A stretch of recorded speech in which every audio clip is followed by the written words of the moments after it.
Ivanka Trump returns to First Lady duties as she accompanies her father on museum tour one day after tweeting for religious tolerance. Ivanka Trump looked patriotic in a navy and red pinstriped skirt as she accompanied her father Donald on his first tour of the new Smithsonian National Museum of African American History and Culture on Tuesday. The 35-year-old joined the President, Housing and Urban Development Secretary Ben Carson, and Martin Luther King Jr.'s niece Alveda King on the visit, just one day after she tweeted about religious tolerance. Ivanka paired her $950 Altuzarra pencil skirt with an elegant navy turtleneck and blue suede pumps from her troubled clothing line as she proudly fulfilled the duty, which would traditionally be reserved for the First Lady. The mother of three wore her blonde hair straight and down around her shoulders as she filled in for her stepmother Melania, who is living in New York City with her 10-year-old son Barron for the school year.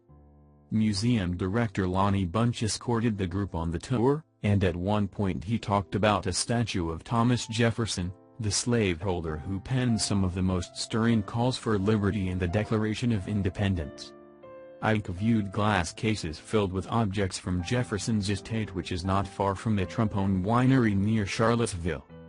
The businesswoman stood on stage and held her hands in front of her as she listened to her father's remarks following their tour of the museum. "My wife was here last week and took a tour, and it was something that she's still talking about. Ivanka is here right now. Hi, Ivanka," President Trump said, turning around and prompting his daughter to wave back at him. The day before, Ivanka took to Twitter to show her support for the Jewish community after 11 Jewish community centers were targeted with bomb hoaxes on President's Day. "America is a nation built on the principle of religious tolerance. We must protect our houses of worship and religious centers. #JCC, she tweeted. On Monday 11 JCCs were evacuated in Birmingham, Cleveland, Chicago, St. Paul, Tampa, Tulsa, Nashville, Milwaukee, Houston and Buffalo after receiving the threats.